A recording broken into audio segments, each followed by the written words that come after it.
Senador Rodante Marcoleta, abogado, pag nagsasalita ay matapang at marami sinasabi. Pero ngayon, siya ang dapat magpaliwanag doon sa magkaiba na resulta ng kanyang Statement of Asset and Liabilities at saka yung SOSE, yung Statement of Contribution noong nakaraang eleksyon. Kasi magkalayo at magkaiba, napakalaki po ng diferensya. Ang kanyang asset or SALN, mahigit lang 51 million. Asset niya, ganun. Pero ang kanyang nagastos sa eleksyon, 112 million. So more or less, merong 60 million. Saan galing yun? Na hindi diniklara sa SOSE.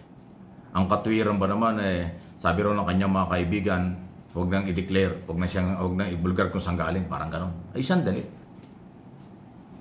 Sa Omnibus Election Code, COMELEC Law, alam niya ni Marcoleta dahil abogado, mandatory i-deklara kung saan galing ang donasyon at saan galing ang ginastos sa eleksyon. Hindi niya ginawa. Kaya ngayon, show cause order, pinagpapaliwanag siya ng COMELEC. At pagka hindi ho yan ay paliwanag ng mabuti, di ba ang kanya sinasabi, transparency, di ba? Transparency, di ba?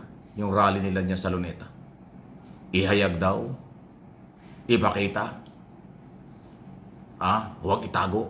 Ang ginawa mo, tinago mo Malayo yung iyong SALN kaysa SOSE. Ito yung reporto. Para akala nyo, kwento lang, pero totoo yan. Pinagpapaliwanag ng Commission on Elections si Senador Rodante Marcoleta tungkol sa hindi pagkakatugma ng kanyang campaign contributions at ng kanyang Statement of Assets, Liabilities, and Net Worth o yung SALN. Ayon sa COMELEC, may hindi rin tugma sa dineklarang halaga ng gasto sa kampanya ni Marcoleta. Base sa kanyang Statement of Contributions and Expenses or SOSE, gumastos ng 139 million pesos sa kampanya si Marcoleta. Mas mataas po yan sa net worth niya sa SALN na 51 million pesos.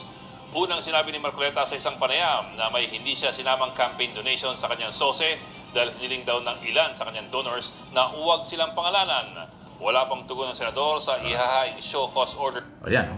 So paano ngayon, Senador Marcoleta, lagi sinasabi mo, transparency, di ba? Gusto mo katotohanan, ilabas ang totoo, huwag itago, dapat isa publiko. Yan ang mga banat mo doon sa mga hearing, sa pagsalita mo sa Senado, sa media, sa plenaryo. Di ba? Ngayon, bakit hindi mo ginawa? Kahit pa sinabi ng donor mo na huwag na sabihin ang kailang pangalan, pero dapat, ayon sa batas ng COMELEC, dapat mong ideklara. Yung kautusan ng COMELEC, under the law, yun ang sundin mo, hindi yung kautusan ng donor mo. Hindi may problema ka ngayon. Sana maipakita ng COMELEC ang tapang ng batas. No one is above the law. Lalo pa yan, abogado. Kung sinilip nyo sino ba ito? Escudero, na umamin at tumanggap ng 30 million pinapanagot, okay lang yun. Kaya lumalabas ngayon, ang nagsasabi ng gusto ilabas ang katotohanan, walang itago, ay doon pa lang sa SALN, naglulukohan na kayo Niloloko niya ang taong bayan Parang si Escudero, 18 million lang daw asset pa. Dalawang kotse lang niya yun Dalawang kotseng luxury car, abutan lang ganun Ibig sabihin, wala siyang bahay, wala siyang pera. Kalokohan yun. 30 million niya, donation ng isang kontraktor pa lang Nakapagregalo nga ng halagang 50 million na singsing sa asawa di ba? Di ba kalako, pinagdululoko niyo ang tao. Ito, kay Marcoleta, isa pa ito. Lahat ng kanyang ginagawa halos sa Senado, laging idinudugtong niya ang tungkol sa diskaya. Bigyan ng Witness Protection Program. Isali sa Witness Protection Program. Pakinggan ng kanyang panig. Laging ganun. Samantalang number 1 o kasama sa top 5 na nangurakot.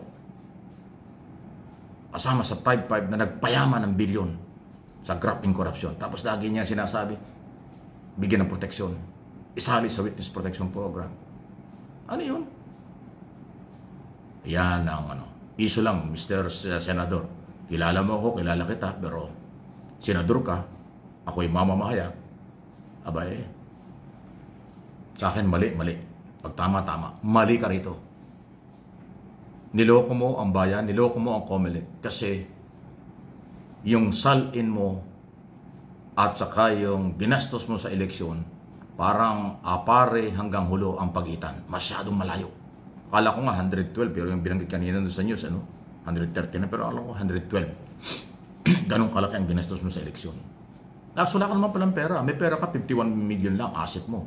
Ay baka doon sa 51 million na asset mo, nandun yung alahas, kotse at saka bahay. O di wala kang pera, gano'n. Imposible naman yan. Ngayon, paano kami maniniwala na 112 lang ang nagastos mo sa eleksyon? Eh dahil hindi mo nga diniklara ng tama at hindi mo banggitin kung sino ang nag-donate. Yan yun eh. Nasa batas, mandatory. After election, nanalo or natalong kandidato, dapat magsumite ng SOSE, Statement of Contribution. Na ibig sabihin yan, kahit kaninong galing, kahit siyang galing, i-declare mo. Hindi naman babawiin ng COMELEC kung sobra eh. Actually, pag halimbawa, nagastos ang, halimbawa, katulad niyan, 112 million, halimbawa, totoo yun. Nagastos mo nakakaabot tuloy, laking pera eh. Sabihin natin 100 million, di meron kang 12 million, i-declare mo yung 12 million. Hindi naman babawiin ng COMELEC yun eh. I-declare mo, kinita mo yun, then kinita mo, magbayad ka ngayon ng buwis. Sabihin mo sa BIR, ito yung kinita ko sa eleksyon, magkano ba ang buwis ng 12 million? Yun nakakakukunin ng COMELEC ng BIR. Kasi after ng lahat ng donasyon, pero hindi nagastos, income mo na yun. Meron ng obligasyon sa buwis. Ganun po yun eh. Pero hindi yan kukunin ng COMELEC, hindi rin kukunin ng gobyerno. Ang kukunin ng gobyerno, kung ano lang, yung tamang buwis para doon sa sobra na donasyon. Sobrang kinita mo. Income mo yun eh. After kang bigyan ng donasyon, hindi mo nagamit, income mo yun. Dapat i-deklara. Kung gusto nyo yung katotohanan, walang taguan, transparency, para sa bayan. Yun yun. Problema nyo, ang dami nyo kasi mga palusot eh. Hindi ko nila lahat. Ang daming politiko, ang daming nagpapalusot. Hindi naman pwede yan. Kasi ang mga Pilipino ay matatalino. Ako, hindi man ako matalino, pero obligasyon ko at gagawin ko ang lahat ng klaseng paliwanag para maigabay ko yung mga tao na aking mga subscribers, followers, or viewers. Kahit na hindi subscriber, pero nakamonitor sila at nag-aabang ng aking video.